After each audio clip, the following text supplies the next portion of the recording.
Hello everyone, સ્વાગત છે આપ સૌનું ટાર્ગેટ જીપીએસસી યુટ્યુબ ચેનલમાં. મિત્રો, આપણે સીસી તલાટી આવનારી જીપીએસસી એસટીઆઈ અને અન્ય વર્ગ 3 ની અને પોલીસની પરીક્ષાની તૈયારી કરી રહ્યા છો. તમારી માટે આ સેશન મોસ્ટ ઇમ્પોર્ટન્ટ. રોજ સાંજે 6:30 વાગે તમારે દરેક વિદ્યાર્થી મિત્રોએ આપણા 6:30 વાગ્યાના સેશનમાં આવી જવાનું છે.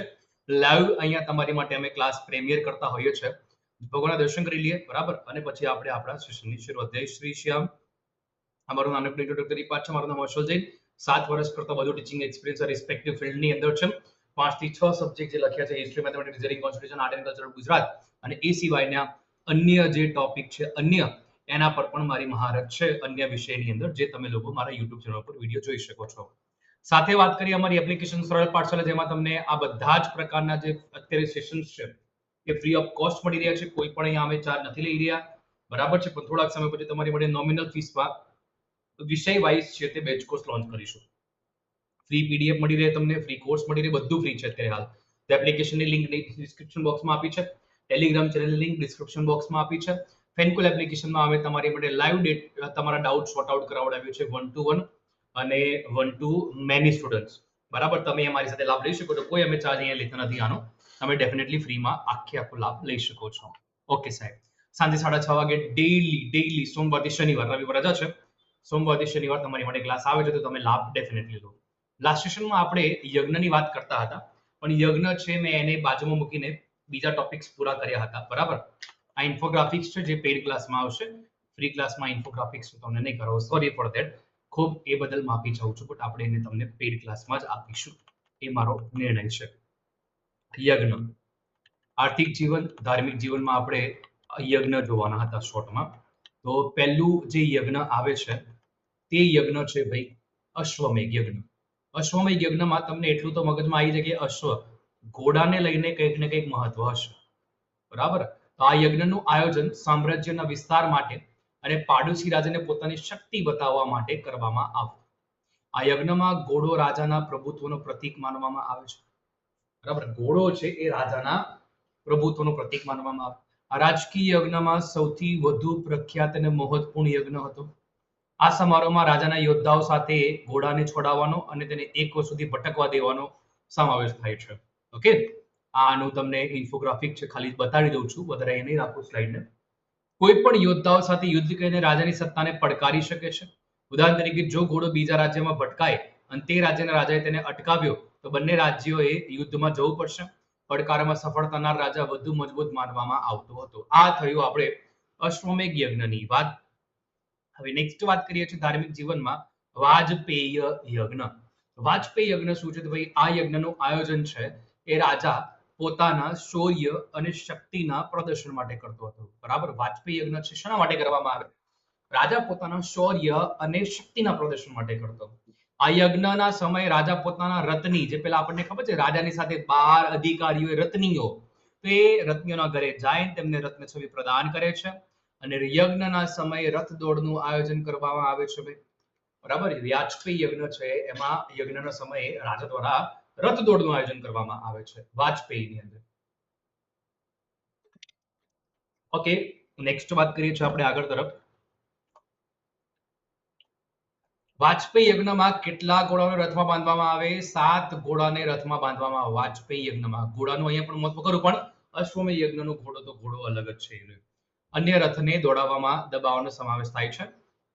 વિજય પછી રાજા અને તેની પત્ની વિજય રથ ઉપર બેસીને લાંબા નિર્ધારિત સ્થળે પ્રવાસ કરે. ત્યાંના લોકો સુરાના પ્યાલા સાથે ભેગા થાય છે. સુરા એક પ્રકારનું મદિરા પાન ટાઈપનું છે સુરા, અને રથનું સ્વાગત એ કરે છે. ઓકે, ચલો ઠીક છે. વાજપેયી યજ્ઞ ક્લિયર. હવે રાજસૂય યજ્ઞ, બરાબર. રાજસૂય યજ્ઞ, તો આ યજ્ઞનું આયોજન રાજ્યાભિષેકના પ્રસંગે કરવામાં. રાજસૂય એટલે કે રાજ્યાભિષેક, તમને ઇઝીલી વેમાં તમને ખબર પડી જાય. આ યજ્ઞના માધ્યમથી રાજામાં દિવ્ય શક્તિ પ્રત્યારોપિત કરવાનું કાર્ય થતું હતું. આ યજ્ઞના સમયે સોમરસ ગ્રહણ કરવામાં આવતો હતો ભાઈ, બરાબર. સોમરસ ગ્રહણ કરવામાં આવતો હતો આ યજ્ઞના સમયે. Okay, yes. આ પણ એક પીણું જ છે, બરાબર. પીણું જે આપણે મદિરા તો ન કહી શકે, પણ એક સારું પીણું હતું, ઉચ્ચ કક્ષાનું જે કહેવાય મદિરા એ હતું. ઓકે, રાજસૂય યજ્ઞ એક વૈદિક ધાર્મિક વિધિ છે કે જે રાજાના અભિષેકને ચિહ્નિત કરે અને એને સમ્રાટમાં પરિવર્તિત કરે. આ ધાર્મિક વિધિ એવા રાજાઓ દ્વારા કરવામાં આવે કે જે પોતાને સમ્રાટ બનાવવા માટે પૂરતા શક્તિશાળી માને, જેમ કે હરિશ્ચંદ્રએ કર્યું હતું, રામે કર્યું, ધર્મરાજા એટલે કે યુધિષ્ઠિરે કર્યું હતું. બરાબર.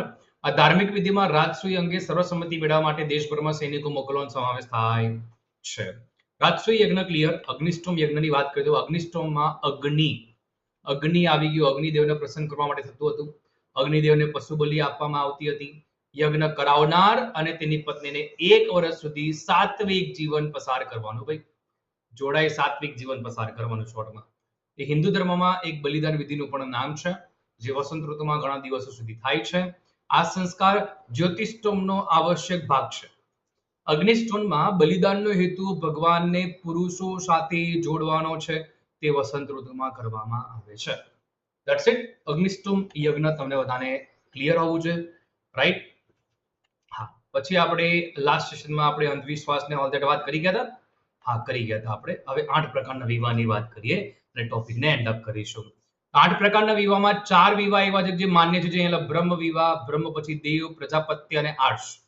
બરાબર. તમારે આ રીતે યાદ રાખવાનું રહેશે. અહીંયા BAPD બાપડી. બરાબર, બાપડી ટ્રીક છે આની. બી ઉપરથી બ્રહ્મ, એ ઉપરથી આર્ષ, પી ઉપરથી પ્રજાપત્ય, ડી ઉપરથી દેવ.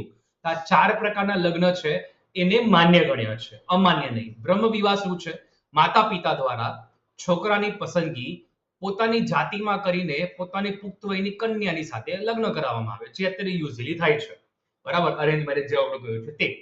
પછી દેવ વિવાહ શું છે? તો યજ્ઞ કર્મ કરવા વાળા બ્રાહ્મણ,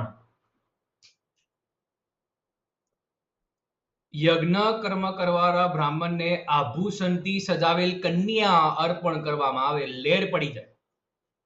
અત્યારે તો નહીં થતું હોય આવું, પણ એ વખતે જે બ્રાહ્મણ છે એને આભૂષણથી સજાવેલ કન્યા છે એને અર્પણ કરી દેવામાં આવે. બરાબર. તો એવા બ્રાહ્મણ તો ઉચ્ચ કક્ષાના જ હશે. આપણે મજાકના વેથી બોલીએ છીએ, આપણે કોઈની નિંદા નથી કરતા કે કોઈનો એવો કઈ મજાક નથી ઉડાવતા, બટ આભૂષણથી સજાવેલ કન્યા છે એમને અર્પણ કરવામાં આવતી. પ્રજાપત્ય વિવાહ, દહેજ વગરના વિવાહ થાય. આ વિવાહમાં છોકરા દ્વારા પોતાની પ્રથમ પત્નીની હયાતીમાં બીજો વિવાહ ન કરવાનો સંબંધ. બહુ વિવાહ છે તે પ્રચલનમાં હતો ઉત્તર વૈદિક કાળમાં. ભાઈ પ્રજાપત્ય વિવાહ જે કરે ને એ દહેજ વગરના તો ખરો જ, પણ ભાઈ છોકરા દ્વારા પહેલી પત્નીની હયાતીમાં બીજો વિવાહ નહીં કરવાનો. આર્ષ વિવાહ, કન્યાના પિતાને વર દ્વારા એક જોડ બળદ આપવામાં આવે છે.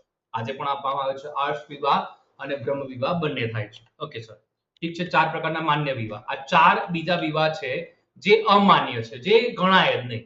ભાઈ ગંધર્વ વિવાહ, આજના સમયમાં મેક્સિમમ આ વિવાહ થાય છે. ગંધર્વ વિવાહ, પ્રેમ સંબંધને આધારે વિવાહ કરવામાં આવે, મેક્સિમમ થાય છે. રાક્ષસ વિવાહ, પરાજય પામેલા રાજાની પુત્રી બેન પત્ની સાથે બળપૂર્વક વિવાહ કરવો.